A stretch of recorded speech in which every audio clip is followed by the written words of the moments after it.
श्रद्धा। एक गांव में एक गरीब किसान रहता था।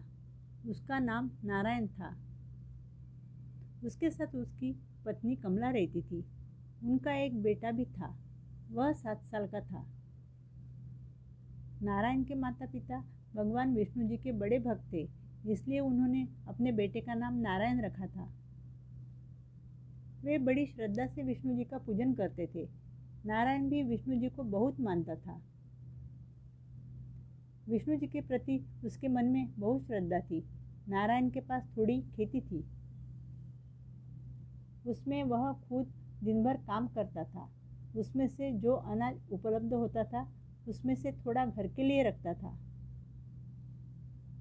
बाकी जो बच जाता था, उसे बेचकर घर का गुजारा करता था। लेकिन किसी के ऊपर मुसीबत आई तो वह उन्हें जितनी बन पाए उतनी मदद करता था। कठिन समय में किसी के यहाँ दौड़कर जाता था।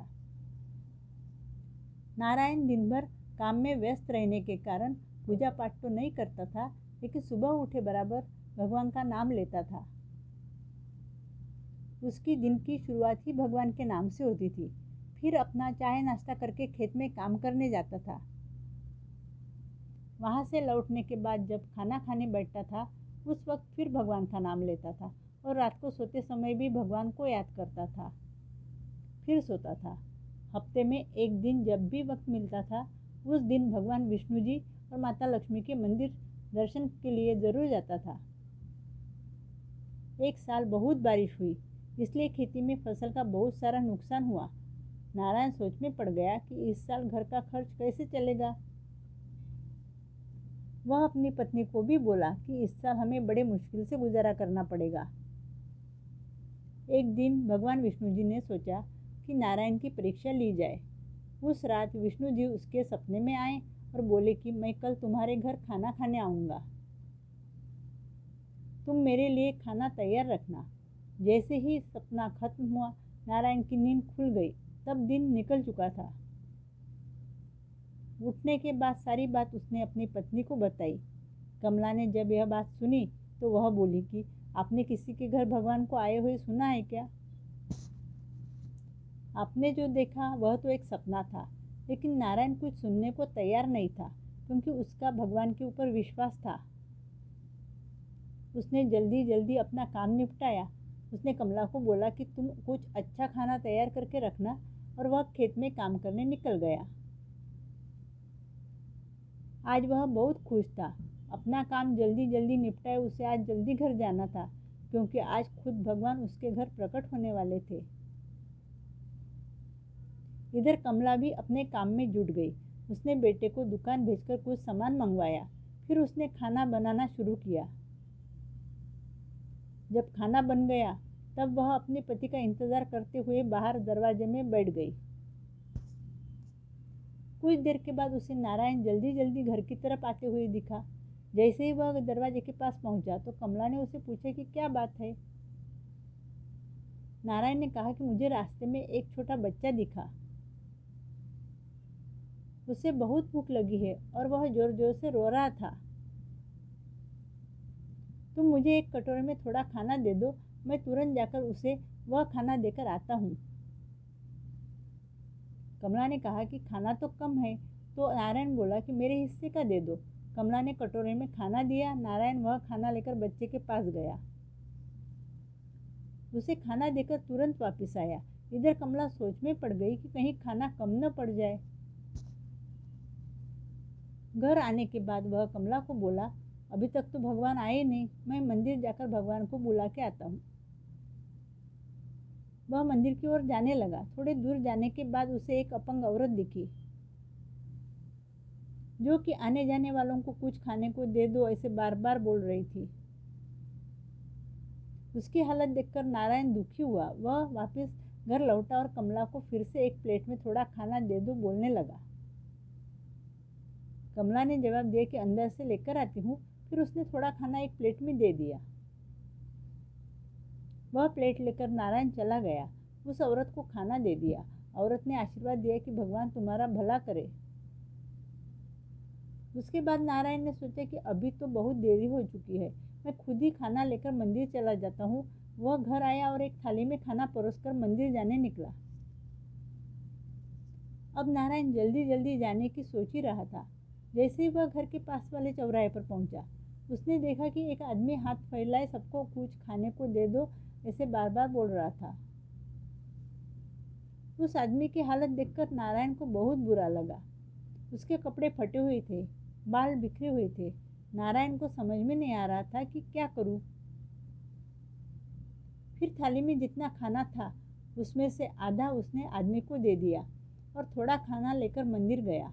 मंदिर जाकर विष्णु जी से कहा कि भगवान, मुझे आने में थोड़ी देरी हुई है, तो आप मुझसे नाराज तो नहीं हैं? अब आप खाना खा लीजिए भगवान जी। उसने भगवान विष्णु जी की तरफ देखा। तभी आकाशवाणी हुई कि मैंने तो खाना खा लिया है। यह सुनकर नारायण को समझ में नहीं आ रहा था कि आवाज़ कहाँ से आई। वह समझ गया कि भगवान विष्णु जी बोल रहे हैं। उसने कहा कि आप तो हमारे यहाँ आए ही नहीं। फिर से आकाशवाणी हुई कि मैंने तो तुम्हारे घर का ही खाना खाया। यह सुनकर नारायण सोच में पड़ गया। तब विष्णु जी बोले कि तुमने जिन 3 लोगों को खाना खिलाया था, वास्तव में वह मैं ही था। मैंने अपना रूप बदलकर इंसान का रूप धारण किया था। भगवान विष्णु जी बोले, पुत्र, तूने जो कर्म किए उससे मैं बहुत प्रसन्न हुआ। तुम सदा खुश रहो, यह मैं तुम्हें आशीर्वाद देता हूँ। मैंने जो परीक्षा ली उसमें तुम सफल हो गए। यह सुनकर नारायण बहुत खुश हुआ और खुशी खुशी अपने घर लौटा।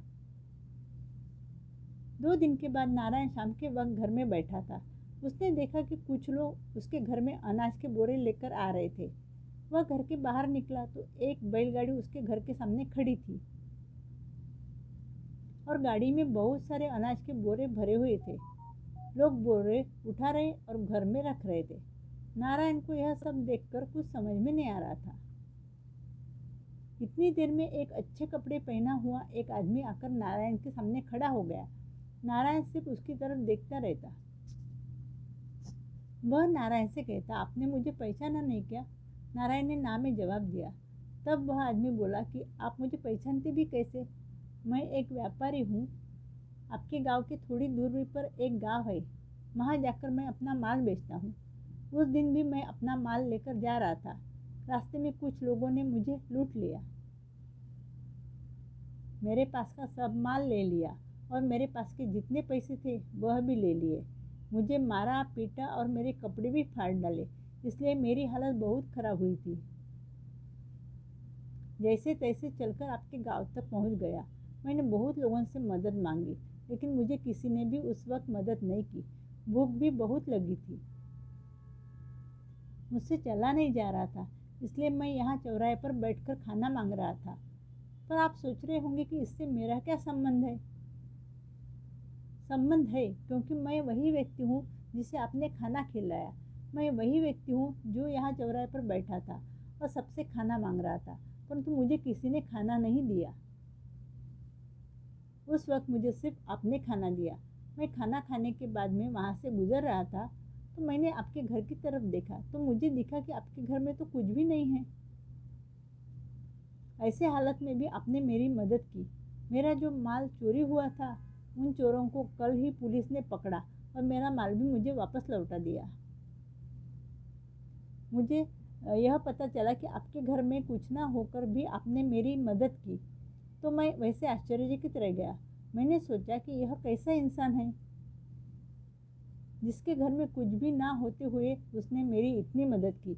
मैं एक धनवान व्यक्ति हूँ और मैंने यह देखा कि मैं तो काफ़ी लोगों की मदद कर सकता था, परंतु मैंने कभी कभी किसी की इतनी मदद नहीं की, जबकि उसे उस चीज़ की बहुत ज़रूरत थी। परंतु उस दिन जो हुआ उसके बाद मुझे समझा कि जिस व्यक्ति के पास सब कुछ होने के बाद वह किसी को मदद करता है तो बात अलग है, लेकिन जिस व्यक्ति के पास कुछ न होते हुए भी वह किसी को मदद करता है तो इस बात के मायने बहुत ज़्यादा होते हैं। यह सीख आपने मुझे जिस दिन दी, उस दिन के बाद मेरे विचार पूरी तरह बदल गए और तभी से मैंने सोचा कि मैं जितना हो सके मेरे से उतनी मैं जनता की सेवा करूँगा। जिस तरह आपने बिना कुछ सोचे समझे मेरे लिए कुछ किया, उसी तरह मैंने यह सोचा कि मैं अब आपके लिए कुछ कर पाऊँ तो यह मेरे लिए बहुत बड़ी बात होगी और मैं आपका कर्ज चुका पाऊँगा। इसलिए मैंने आपके घर में ही अनाज की बोरियां रखी है और मैं कुछ पैसे भी दे रहा हूँ जो तुम्हारे बच्चे की पढ़ाई के काम में आएंगे। आगे भी तुम्हें जब भी ज़रूरत पड़ेगी तुम मेरे पास आना, मैं ज़रूर मदद करूँगा। इस कहानी से हमें यह सीख मिलती है कि अगर इंसान की सच्ची दिल से भगवान के ऊपर श्रद्धा हो तो किसी न किसी तरह से भगवान उसकी मदद ज़रूर करता है। भगवान के ऊपर विश्वास करो और अच्छे कर्म करते रहो। कर्म अच्छे रहे तो फल हमेशा अच्छा ही मिलता है, इसलिए जीवन में अच्छे कर्म करते रहो। अगर आपको मेरी कहानी पसंद आई हो तो प्लीज़ मेरे चैनल को लाइक कीजिए, शेयर कीजिए और सब्सक्राइब कीजिए। Thank you.